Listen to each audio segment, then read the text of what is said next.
천국 시민권을 누리라 라고 하는 제목으로 여러분과 함께 사도행전 22장 21절에서 40절 말씀 나누기 원합니다. 사도 바울이 예루살렘에 들어와서 성전에 있는데 유대인들이 사도 바울이 전도 여행을 다니면서 유대인들의 율법을 배척하는 그런 말들을 전하고 다닌다라고 하는 소문을 듣고 사도 바울을 죽이려고 들고 있어요. 그래서 사도 바울이 하나님의 백성과 율법과 그리고 성전을 거슬려서 말한다라고 하는 그 헛소문 때문에 죽음의 위기에 놓여 있는 그런 상황이었던 겁니다. 그런 사도 바울이 유대인들에게 잡혀서 죽으려고 하는 그런 찰나에 천부장이 나타나서 바울을 잡아서 가고 있는 그런 상황인 거죠. 그때 바울이 천부장에게 부탁하여서 이 유대인들 앞에서 내가 말을 할 수 있게 해달라라고 청을 했고, 천부장이 그 청을 받아들여서 자기를 죽이려고 했던 유대인들 앞에 하나님의 복음을 전해주는 그러한 바울의 유대인들을 향한 사랑을 우리가 볼 수가 있었어요. 바울이 자기의 간증을 쭉 풀어갈 때에 사람들은 바울의 말에 청종을 했습니다. 왜냐하면 바울은 히브리 말로 말을 했고 유대인들은 헬라파 유대인이 히브리 말로 말하는 것에 당황을 했던 거죠. 그리고 사도 바울이 자기는 유대인이고 다소의 시민으로서 태어났지만 가말리엘 학파에서 공부를 했고 하나님을 사랑하는 그 열심이 특심이어서 예수 믿는 사람들을 너희들처럼 그렇게 핍박하던 그런 사람이다. 이런 얘기를 했기 때문에 조용히 청종을 할 수밖에 없는 이런 상황이 된 거죠. 얼마나 자신이 유대인 중에서도 유대인이고 하나님을 향한 열심이 특심이었는지 이것들을 쭉 자기가 말하면서 동시에 그랬던 내가 예수님을 다메섹 도상에서 만나고 예수님을 전하는 그런 사람으로 될 수밖에 없었다. 자기 과거를 이제 설명을 하는 겁니다. 그리고 나서 톤을 바꿔서 내가 지금 이방인들의 복음을 전하는 것, 이것은 하나님께서 나에게 이방인에게 복음을 전해서 하나님의 백성으로 만들려고 해서 전한 것이지 나는 원래는 유대인들을 사랑했고 유대인들에게 먼저 이 복음을 전하고 싶었었다. 그러나 복음을 전해도 유대인들이 듣지 않을 것이고 그러므로 이방에 가서 이방인들에게 복음을 전하는 그런 그릇으로 너를 세웠고 너는 속히 떠나서 이방인들에게 복음을 전해라 라고 얘기했다라고 말했던 겁니다. 유대인들한테는 이것이 받아들일 수 없었던 사실이었던 겁니다. 왜냐하면 유대인들은 자기들만이 선택된 하나님의 백성이다라고 이렇게 믿었었거든요. 선민의식이 있었던 거예요. 유대인만이 하나님의 백성이고 이방인들은 하나님으로부터 멀어져 있는 사람들이고 이방인들은 개처럼 여기는 그런 사람들이 유대인들인데 그 유대인들 앞에서 하나님이 이방인들을 하나님의 백성으로 받아들였다. 이렇게 얘기를 하니까 분노를 할 수밖에 없었던 이런 상황인 거죠. 그들은 이방인들이 하나님의 백성이 되기 위해서는 유대교로 들어오는 절차를 지켜서 유대교에 입교를 하고 유대인의 율법을 지키면서 유대인의 모든 행위들을 그대로 따라서 해야 된다고 믿었어요. 할례도 받아야 되고 안식일도 지켜야 되고 율법 조항 하나하나 유대인들의 전통 하나하나 그 모든 것들을 지키면서 살 때 하나님의 백성이라고 생각을 했던 겁니다. 그러니까 하나님이 이방인들에게 가서 복음을 전해서 이방인들도 하나님의 백성이 될 수 있다. 그것도 율법을 지키지 않고 할례도 받지 않고 전통을 지키지 않아도 이방인들을 하나님께서 백성으로 맞이했다라고 하는 이 소식이 그들한테는 결코 받아들일 수 없는 하나님을 거역하는 소리처럼 들렸던 겁니다. 그러니까 이들은 22절에 같은 이런 반응을 할 수밖에 없었던 거죠. 이 말하는 것까지 그들이 듣다가 소리질러 이르되 이러한 자는 세상에서 없어버리자 살려둘 자가 아니라 하여 떠들며 옷을 벗어던지고 티끌을 공중에 날리니 떠들고 옷을 벗어던지고 티끌을 공중에 날리고 이것은 극도의 애통함, 극도의 분노 이런 것을 나타내는 유대인들 특유의 반응이었잖아요. 세상에서 없어버리자 살려둘 자가 아니라 이렇게 극렬하게 반응을 한 겁니다. 그 전보다 더욱더 강한 반응을 한 거죠. 그러나 천부장이 데려온 군사들이 지키고 있기 때문에 달라들어서 죽이지 못하고 화는 나고 죽이고 싶은데 달라들어서 죽이지를 못하기 때문에 더 화가 나 있는 이런 상태가 된 거죠.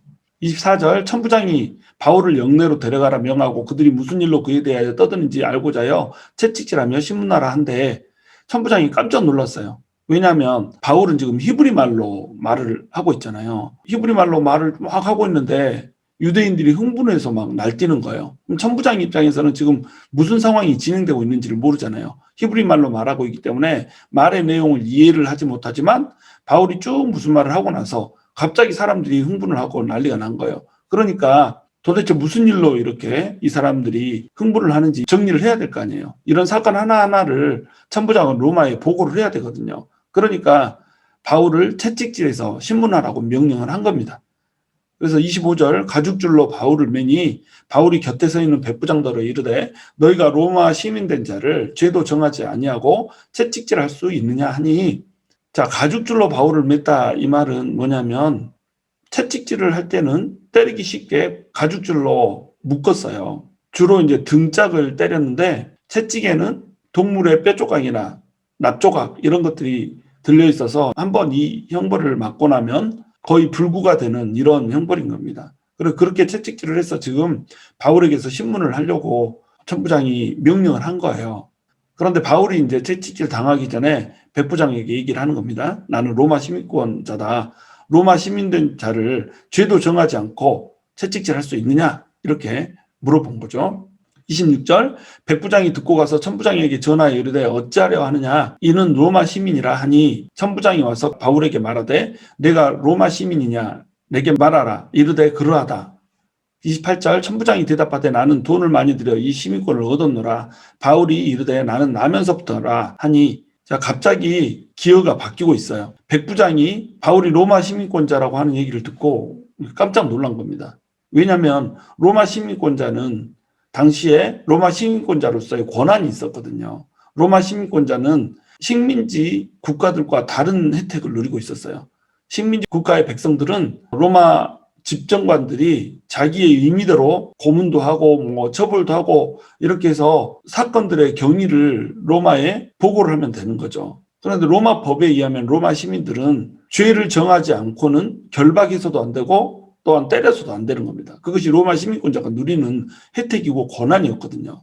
그리고 로마 시민권자는 자기가 살고 있는 그 지역의 법에 의해서 재판을 받을지 아니면 로마 법에 의해서 재판을 받을지 법을 자기가 선택해서 할 수가 있었단 말이에요. 어디 법에 의해서 어떻게 재판을 받을지 이것을 자기가 누릴 수 있는 권한이 있는 겁니다. 또 로마 시민권자는 황제의 법정에 자기의 억울함을 호소할 수 있는 또 권한이 있는 거예요. 그러니까 결박한 이것에 대해서 고소하겠습니다 이러면 지금 천부장, 백부장이 큰 문제가 생기게 돼 있는 이런 상태인 겁니다. 전부 다 이제 잘려나가게 생기고 엄한 벌을 받게 돼 있는 이런 상태가 돼 있는 거죠. 그러니까 천부장이 깜짝 놀란 거죠. 보통 때 같으면 바울을 끌고 와라 이렇게 했을 텐데 지금 자기가 결박을 해버린 상태잖아요. 그러니까 1차적으로 자기가 로마법을 어겨버린 상태가 된 겁니다. 이것은 천부장의 자기 지위뿐만 아니라 그 이후의 삶에 있어서 굉장히 큰 타격을 줄 수 있는 범법 행위였기 때문에 바울한테 허겁지겁 달려올 수밖에 없는 이런 상황이 된 거죠. 그래서 28절 천부장이 대답하되 나는 돈을 많이 들여 이 시민권을 얻었노라 이렇게 얘기를 하고 있는 거예요. 왜 이 얘기를 하냐면 바울의 행색을 보니까 유대인이면서 돈이 있을 것 같이 이렇게 생기지가 않은 거예요. 선교 여행을 다니면서 얼마나 얼굴이 사갑겠어요. 고생대로 하고 고난을 받으면서 이렇게 살았잖아요. 그러니까 행색이 남루할 수밖에 없었죠. 그리고 천막을 만들면서 일을 하여서 자비량으로 선교를 하는 이런 사람이었잖아요. 그러니까 겉모습으로 보기에는 돈을 들여서 시민권을 얻을 수 있는 이런 사람이 아닌 것으로 보인 겁니다. 나는 돈을 많이 들여서 이 시민권을 얻었는데 네가 유대인인데 어떻게 시민권자일 수 있느냐? 어떻게 해서 시민권을 얻었어? 라고 이제 물어본 거죠. 그랬더니 바울이 나는 나면서부터라 이렇게 대답을 한 겁니다. 나는 날 때부터 시민권자다. 돈을 들여서 산 시민권자 천부장, 나면서부터 모태 시민권자인 바울, 이 두 사람이 대조가 되고 있는 거죠. 누가 더 뼛속까지 시민권자예요? 바울이 뼛속까지 시민권자인 거죠. 그러니까 천부장이 지금 잘못 사람을 건드린 셈이 돼버린 겁니다. 로마 시대 때는 로마 시민이 아닌 사람들이 로마 시민이 되기 위해서는 로마에 두드러진 그런 공을 세웠어야 됐어요. 로마 시민권자가 아니라고 하더라도 로마 통치하는데 굉장히 도움이 되는 그런 공을 세운 사람, 또 로마의 영광을 드러낼 수 있도록 도와준 사람, 이런 사람들에게 시민권을 허락을 했거든요. 그런데 이것이 시간이 지나면서 국고를 채우기 위해서 시민권을 파는 이런 상태가 된 겁니다. 특히 이제 글라우디오라고 하는 황제가 있었는데 이 글라우디오 황제의 아내는 돈을 벌어들이기 위해서 시민권 장사를 했어요. 그래서 글라우디오 황제 때에 시민권을 가장 많이 사람들이 취득하는 상황이었죠. 그래서 돈을 들이면 시민권을 살 수 있었고 천부장 같은 경우에는 로마의 군대 천부장으로 지금 일을 하고 있잖아요. 이 시대가 그런 시대인 거죠. 그런데 나중에 23장 26절 여기에 보면 천부장의 이름이 나와요. 천부장이 바울에 대해서 보고를 하면서 총독 벨릭스에게 편지를 보내거든요. 편지를 보낼 때 자기 이름을 드러냅니다. 글라우디오 루시아는 총독 벨릭스에게 편지를 하노니 막 이런 식으로 나오죠. 이 사람의 이름은 글라우디오 루시아예요. 글라우디오 루시아라고 하는 이름에서 여러분 힌트를 얻을 수 있듯이 이 사람은 아마도 글라우디오 황제 때에 돈을 들여서 시민권을 샀었다 이렇게 예측을 할 수가 있는 겁니다. 로마 시민권자가 아닌 사람이 시민권을 샀으니까 로마식 이름으로 이름을 붙여야 될 거 아니에요. 그래서 라스트 네임을 황제 이름을 따서 글라우디오라고 붙였다는 거죠. 글라우디오 루시아라고 하는 이탈리아식 이름을 가지고 있는 사람이 바로 천부장인 거죠. 근데 바울은 태어나면서부터 시민권자였단 말이에요. 이름이 파울로스죠. 로마식 이름으로 하면 파울로스인데 모태 시민권자란 말이에요. 모태 시민권자란 말은 이 아버지가 이미 시민권자였다는 얘기죠. 아버지가 시민권을 땄는지 그 조상 때부터 시민권을 땄는지 우리는 이것을 알 수가 없죠. 그러나 아버지가 됐건 그 조상이 됐건 어쨌든 선조 때에 로마에 공을 세웠거나 또는 돈을 들여서 시민권을 샀거나 이랬던 사람이란 겁니다. 겉보기에는 남노하고 겉보기에는 그저 유대인이지만 이 사람은 날 때부터 시민권자였기 때문에 시민권자로서의 혜택을 누릴 수 있는 그런 권한이 있는 사람이 바로 사도 바울이었던 거죠. 29절 신문하려던 사람들이 곧 그에게서 물러가고 천부장도 그가 로마 시민인 줄 알고 또 그 결박한 것 때문에 두려워하니라. 이 사건은 고소인도 없잖아요. 고소인이 있어야 죄를 물을 수가 있고 신문을 할 수가 있잖아요. 고소한 사람이 없으면 로마 시민권자에 대해서는 신문을 자체를 할 수가 없는 겁니다. 그러니까 천부장이 그 결박한 것 때문에 신문을 할 수도 없었을 뿐만 아니라 지금 오히려 두려워서 떨게 되는 이런 상황이 된 거죠.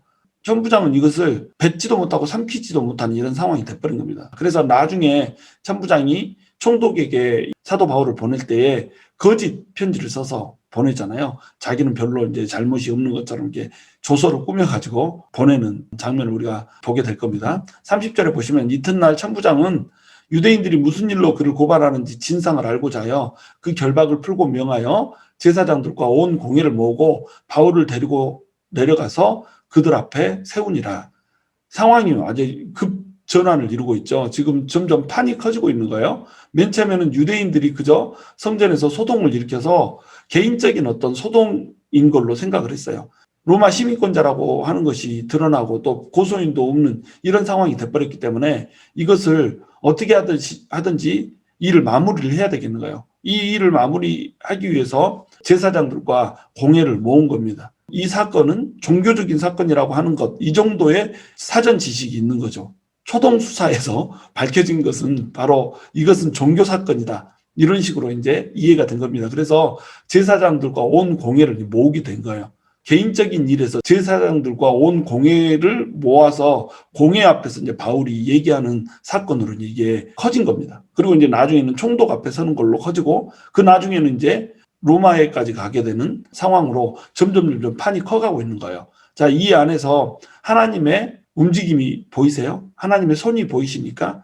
유대인들에게 복음을 전하게 만드시는 하나님, 그리고 유대인들 공회 앞에서 복음을 전하시게 하는 하나님, 그리고 총독 벨릭스 앞에서 복음을 전하게 하시는 하나님, 그리고 로마에까지 가서 복음을 전하게 하시는 하나님, 점점 하나님께서 판을 확대시켜 가고 있단 말이죠. 그래서 바울이 하나님의 복음을 전하고 나아갈 수 있게 이렇게 지금 하나님께서 만들어주고 계신 상태라는 겁니다. 바울이 결박되어서 어떤 죄인으로 핍박을 받고 있는 모습으로 보이지만 사실은 하나님께서 바울을 통하여서 하나님께서 원하시는 그 복음의 진보를 이뤄가고 있는 것을 우리가 볼 수가 있단 말이에요. 우리는 고난을 받으나 하나님의 시민권자라고 하는 것을 잊지 않고 살아가면 헛되이 고난을 받지 않아요. 우리의 고난에는 반드시 이유가 있는 겁니다. 우리의 죄 때문에 고난을 받는 것, 또 우리의 실수 때문에 고통을 받는 것, 이것에 대해서는 우리가 책임을 져야죠. 근데 우리가 하나님의 백성이라고 하는 것, 하나님의 시민권자라고 하는 것, 이것 때문에 오는 고통에는, 이것 때문에 오는 고난에는 반드시 하나님의 섭리라고 하는 것이 들어있다는 거예요. 우리는 하나님의 자녀고 하늘의 시민권자라는 거예요. 그래서 우리는 하나님의 손에 들려있고 하나님의 손에 들려있기 때문에 하나님의 섭리 안에서 살아가고 있다는 거예요. 하나님께서 하나님의 시민권자로서 우리를 보호하고 지키고 계시고 하나님의 자녀로서 우리의 갈 길을 인도해주고 계시다는 겁니다. 이것이 우리가 누리는 고난이라는 거예요. 그런데 사도 바울을 봐보세요. 사도 바울이 시민권자라고 하는 것이 밝혀지기 전까지는 천부장이 사도 바울을 마음대로 다루잖아요. 근데 사도 바울이 시민권자라고 하는 것을 밝히고 나서부터는 사도 바울을 결박할 수도 없고 신문할 수도 없고 이런 상태가 된 겁니다. 공회를 불러들여서 공회 앞에서 이 일이 어떤 일인지 진상을 밝혀야 되는 이런 상황이 된 거죠. 고소인이 없기 때문에 이 사건을 진행을 할 수가 없는 거예요. 그래서 공회로 공론화시킬 수밖에 없는 이런 상황이 된 겁니다. 이 안에서 하나님께서는 유대인들에게 복음을 전할 수 있는 판을 깔아주고 계시는 거죠.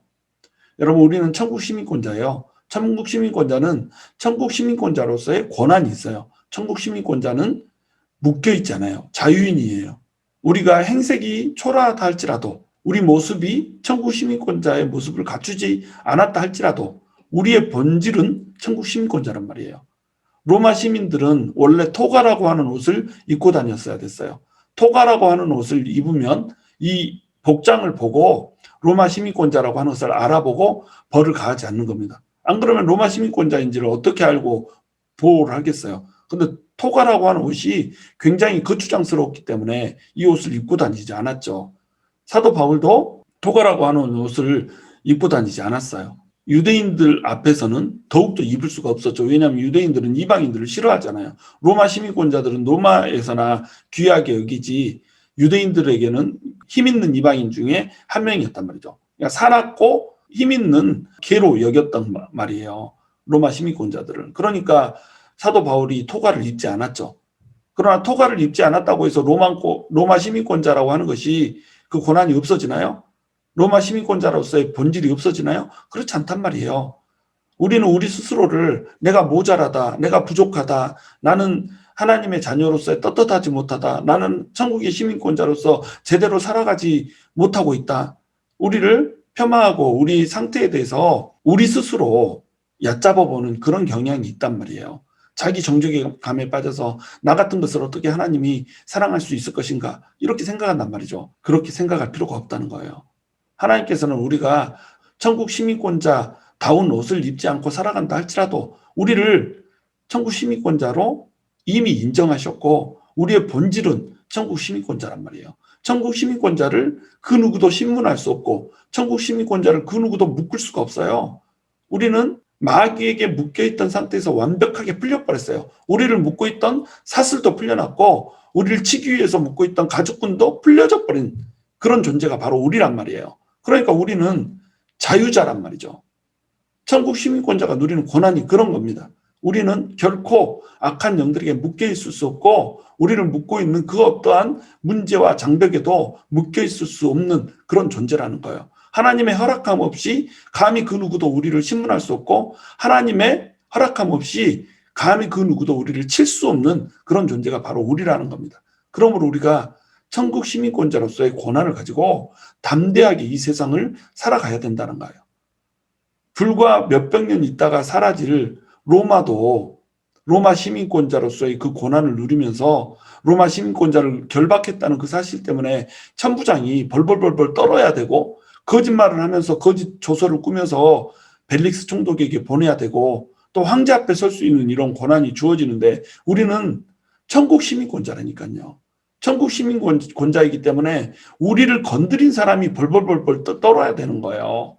그리고 우리는 결국 하나님 앞에 서게 될 거라는 겁니다. 바울이 자기가 원하면 로마 시민권자로서 자기 재판에 대해서 황제에게 신청을 하여서 황제 앞에 설 수 있듯이 우리 역시 우리가 얼마든지 언제든지 하나님을 아련하고 싶으면 하나님 앞에 가서 하나님을 만날 수가 있다는 말이에요. 그게 우리가 누리는 하늘 시민권자로서의, 천국 시민권자로서의 권한이거든요. 그런데 많은 크리스찬들이 이 권한을 누리지 못하고 산단 말이에요. 이 당당한 권한, 우리에게 부어진 이 자유인으로서의 권한을 누리지 못하고 살고 있다는 겁니다. 이것이 이 시대 그리스도인들의 아픔이요 실상이란 말이죠. 우리는 하늘의 시민권자로서 당당해져야 됩니다. 하늘의 시민권자로서의 그 지위를 누리고 살아야 돼요.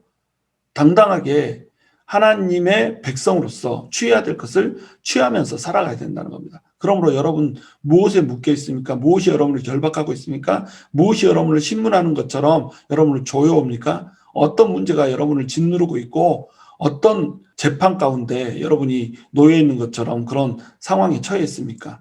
여러분 힘을 내십시오.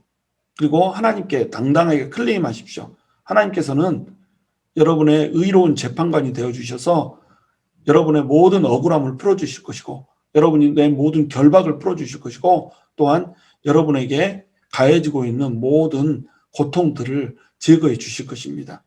저와 여러분이 천국의 시민권자로서의 권한을 마음껏 누리면서 살아가는 하나님의 백성이 될 수 있기를 주님의 이름으로 축원합니다.